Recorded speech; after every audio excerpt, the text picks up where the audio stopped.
We all watched the legendary scene from The Sandlot when we were kids. The semi-creepy ghost of Babe Ruth visits Benny the Jet Rodriguez in his bedroom at night. The Babe finds a card of Brewers legend Hank Aaron, then drops the famous line, "World Series get remembered, but top-ranked farm systems never die. Follow your heart, kid." Whether you're old enough to remember or young enough to have heard about it, we're all familiar with the '82 Brewers. In fact, we've probably all accidentally attended an anniversary celebration or two. The lone pennant in Brewers history came over 40 years ago, led by a young core of Robin Yount and Paul Molitor, but aided by significant veterans. A collection of future Hall of Famers, MVPs, and Cy Young winners were acquired from St. Louis in 1980 to round out a talented but unfinished roster. The price to acquire Raleigh Fingers, Ted Simmons, and Pete Vukovich, a pair of veterans in Larry Sorensen and Sixto Lascano, alongside the unofficial top prospects David Green and Dave LaPointe. The future would worry about itself. The Brewers needed to win now. Fast forward to 1990 and a new startup called Baseball America was taking shape. Through the use of independent scouts and local connections, the company put together a comprehensive list of the top 100 minor league prospects. An astounding 89 of the initial top 100 eventually reached the majors, including future Brewer star Greg Vaughn. For the first time in the game's lengthy history, prospects were now available to the public eye.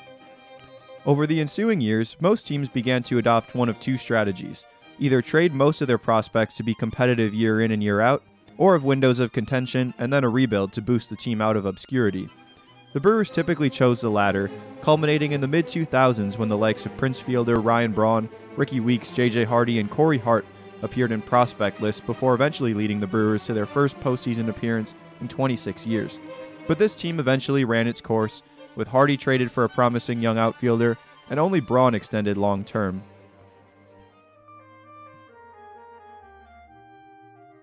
After a few unsuccessful years as neither contending nor rebuilding, the Brewers elected for the latter. Gone were two of the team's stars in Carlos Gomez and Jonathan Lucroy, the franchise receiving an influx of talent at the minor league level in exchange for the two.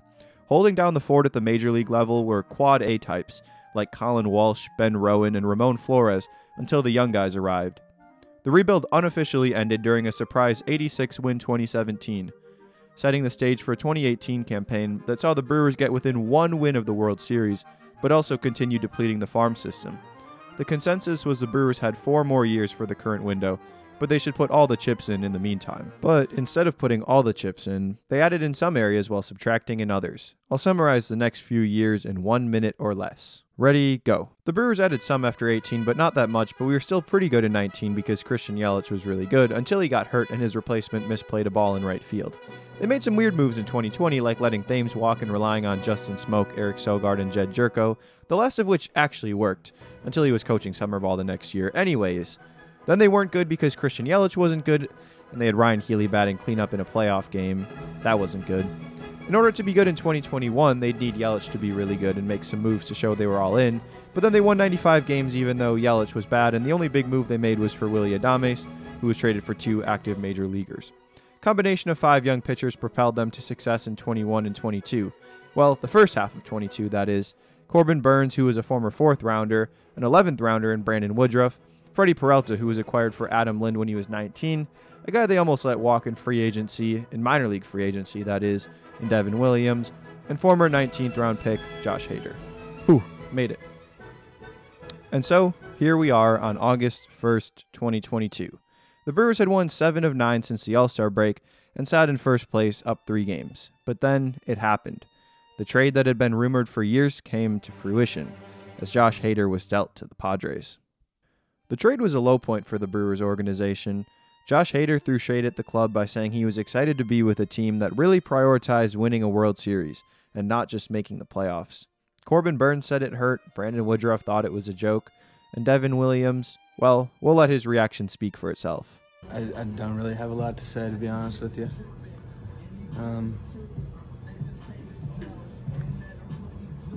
I don't know.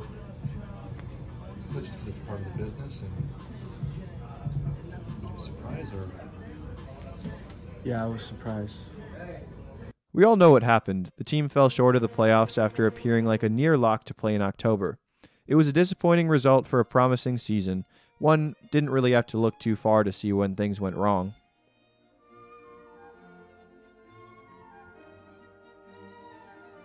But let's fast forward a minute. The Brewers just won their third division title in 6 years and are fresh off a ranking as the third best farm system in baseball.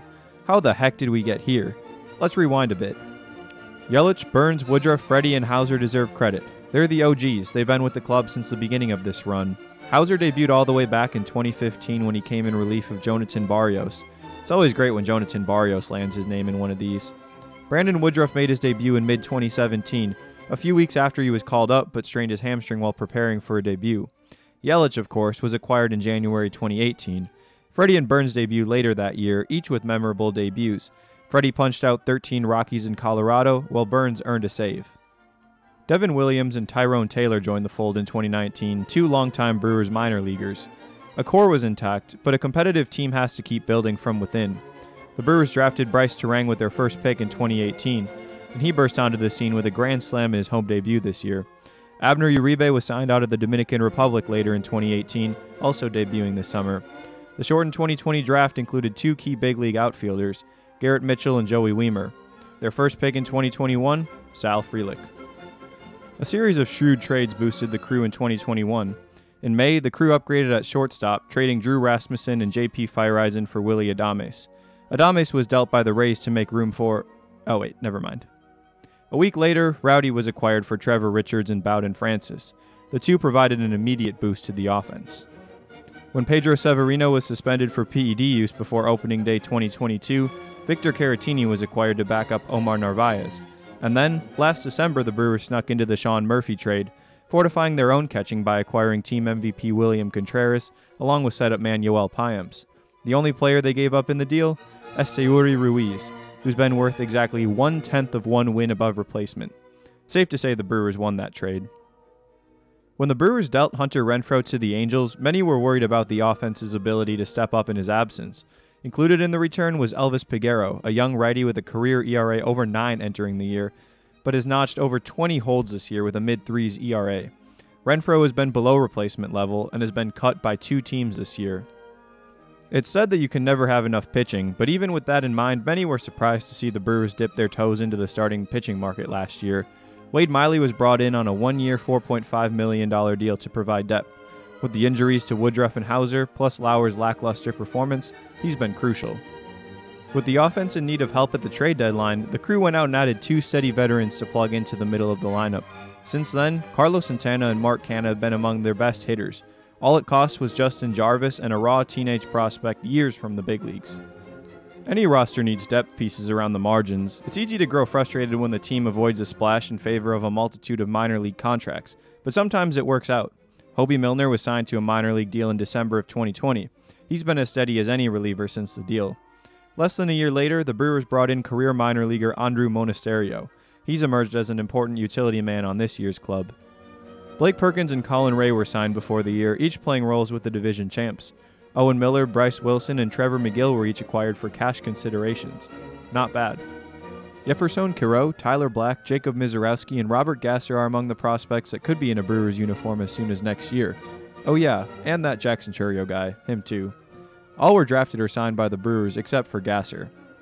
Since 2018, through trades, the Brewers have turned Josh Hader, Drew Rasmussen, Bowden Francis, JBJ, Alex Spinellis, David Hamilton, Corey Howell, Brett Sullivan, Taylor Floyd, Brenny Escanio, Johnny Severino, and Justin Jarvis into William Contreras, Yoel Payams, Willy Adames, Rowdy Tellez, Mark Canha, Carlos Santana, Elvis Peguero, Victor Caratini, Robert Gasser, Bryce Wilson, Trevor McGill, and Owen Miller. Wow, that's a lot. They've drafted or signed 8 players over the past 5 years who are either big league contributors or league-wide top 100 prospects. They've had success paralleled only by the big market Dodgers and Braves in the NL. Mark Attanasio, David Stearns, and Matt Arnold have all repeated that they want to contend year after year. It's a tall task, especially for a franchise that's never recorded more than 3 consecutive winning seasons. Even just 2 years after the magical run in '82, the Brewers finished last in the AL in '84.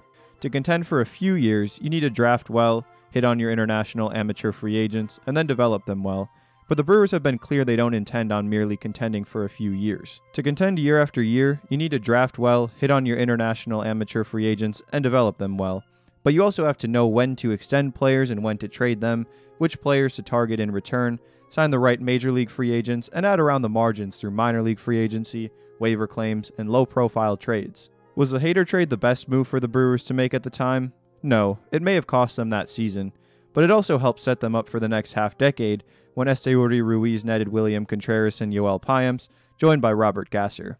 It may be the one big flaw in the franchise's recent track record, but they stuck to the strategy that got them there. When the Brewers became competitive in 2018, they set out to continue the run not only for 4 more years, but for a decade or more. It was a bold strategy, one that hadn't been done before in Milwaukee, but against all odds, they executed. And that, my friends, is how you build a World Series contender and an elite farm system at the same time.